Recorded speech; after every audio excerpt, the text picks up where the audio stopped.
Hey guys, kamusta na? Magluto naman tayo ng binakol na manok. Ito yung uri ng chicken soup na gumagamit ng sabaw at laman ng buko. Ito yung mga gagamitin nating ingredients. Siyempre, kailangan natin ng manok. Nahiwa na natin ito into serving pieces. Sabaw ng buko o buko juice. Ito naman yung laman ng buko o yung tinatawag nating buko meat. Kailangan din natin dito ng hot pepper leaves o dahon ng sile, ng lemongrass o tanglad, kamatis, ng scallions o ng dahon ng sibuyas. Gagamit din tayo dito ng patatas, ng sibuyas na puti o dilaw, luya, at ng Knorr chicken cube. Kailangan din natin dito ng asin at ng paminta. At ito ang kumpletong listahan ng mga ingredients. Gawin ninyo itong gabay bago tayo magluto nang sa ganun ay makumpleto natin lahat ng kailangan. Kapag kumpleto na tayo ng ingredients, umpisa na natin. Maglalagay lang tayo ng asin sa manok. At isusunod natin kaagad dito yung ating ground black pepper, yung dinurog na paminta. So ilalagay lang natin ang asin at paminta sa manok at pagkatapos ay irarab lang natin ito. Gagamitin ko lang yung aking kamay, nagugas naman ako mabuti. So siguraduhin lang natin na malinis yung ating kamay kung gagawin natin ito o pwede tayong magsuot ng guwantes. Nirarab natin yung asin at paminta at sinisigurado natin na makoat yung chicken ito.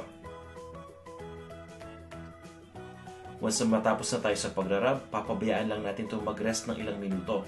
Bibigyan lang natin ng pagkakataon na yung chicken ay ma-absorb lahat ng ating nilagay na asin at paminta dito. Na sa ganun ay mas maging malasa ito. Makaraan ng ilang minuto, punta naman tayo sa ating cooking pot. Ilalagay lang natin yung ating manok dito. Ito yung manok na narab na natin ng asin at paminta kanina. And guys, sa itong cooking pot na gamit natin, hindi pa ito nainit. Ibig sabihin, nasa room temperature lang to. So ang gagawin natin ngayon, ay ihalo natin dito yung sibuyas. Ang gamit ko dito yung sibuyas na dilaw. Pwede kayong gumamit ng sibuyas na puti. Ilalagay na rin natin dito yung kamatis. At syempre, pati na rin yung luya. So simple lang yung ginagawa natin. Pinaghahalo-halo lang natin ang karamihan ng mga ingredients dito. At pagkatapos, kukunin ko lang yung ating sabaw ng buko o yung buko juice. At ilalagay na natin ito dito sa ating cooking pot kasama ng ibang mga ingredients. So ibubuhos ko lang dito.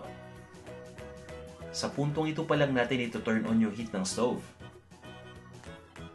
Diba guys, napaka-healthy ng dish na to kasi gumagamit na tayo ng buko juice at marami pa tayong gulay at may manok pa. At pwera dyan guys ha, hindi tayo nagigisa so mas less yung oil.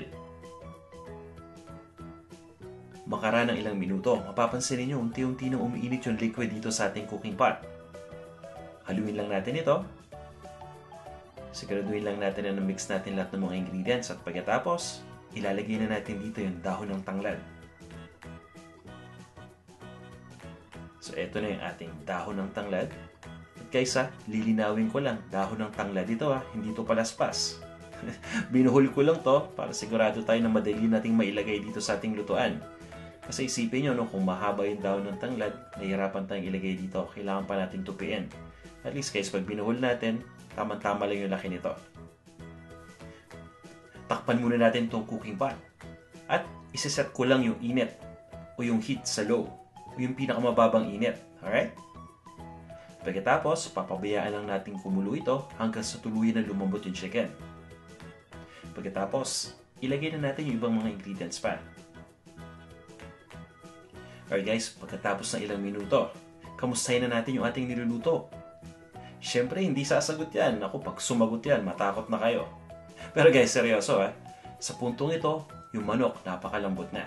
At nakikita ninyo yung mantika na lumulutang. Galing yan sa manok na na-extract habang pinapalambot natin. Mamaya may pagkakataon tayo para tanggalin yan. Pero sa ngayon, ilagay pa natin yung mga may ingredients pa. At yung sabaw nito, malasa na dahil na-extract na natin yung flavor dun sa manok. Pero mas lalasa pa ito kapag lalagyan natin ng Knorr chicken cube. So ilalagay ko lang ito dito. At hahaluin lang natin ito sandali. Alright guys, so konting halo-halo lang. At At sa puntong ito, sigurado ako napakalasa na itong ating sabaw. Ihahanda ko na yung ating patatas na hiniwa ko lang into cubes. So ilalagay na natin dito ngayon yung patatas. At kung mapapansin niyo, no, ang gamit natin dito sa recipe na ito ay patatas. Pero dun sa una nating chicken pinakol na recipe, gumamit tayo ng papaya. So magkaibang version ito. So ang gagawin natin ngayon, hahaluin lang natin ito. Pagkatapos ay tatakpan lang natin itong cooking pot. At pabayaan lang natin maluto ito ng ilang minuto pa hanggang sa lumambot na yung patatas.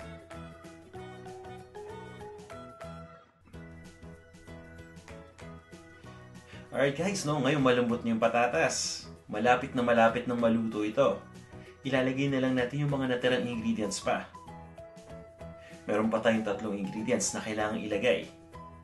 Ito yung dahon ng sibuyas. At ito na yon. Kilala rin ito sa tawag na scallions o green onions. Ayan.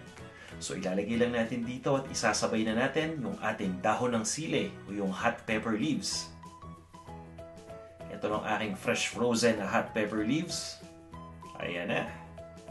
At syempre, importante sa binakol na manok, ang buko juice at syempre, itong ingredient na to, ang buko meat. Diba? Yung laman ng buko. So, maglalagay din tayo niyan dito. So, dahan-dahan lang natin ilalagay itong ating buko meat dito. At pagkatapos, ay papabayaan lang natin kumulo itong ating mixture.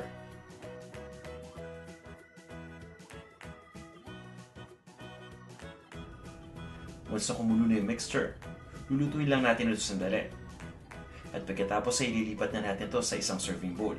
Pero bago natin gawin yan, iscoop muna natin yung mga oil na lumulutang dito sa taas ng sabaw. Alright guys, after this, pwede na natin itong ilipat sa ating serving bowl. At serve na natin.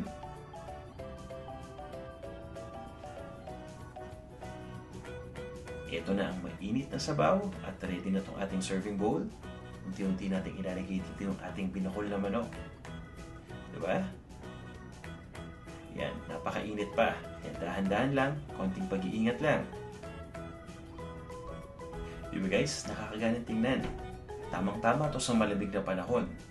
O yung tipong kakadating mo lang, galing sa trabaho at pagod na pagod ka. Pagkatapos may ihahain sa'yo na napakainit at bagong lutong binakol na manok. Nako, sarap, diba? Kanin lang, talo-talo na to. Yun na lang yung kulang eh. Pag nilagyan natin to ng kanin, nako, mapapasarap ang kain natin. At guys, no, suggestion ko lang, kung gusto ninyong konting alat pa, pwede kayong maglagay ng pati sa tabi. May maanghang na sili. Nako, panalong-panalo yan. Guys, maraming salamat sa pagnood nitong video. At sana, kung hindi pa kayo nagsasubscribe, mag-subscribe kayo dito sa ating Panlasang Pinoy YouTube channel. Hanggang sa muli!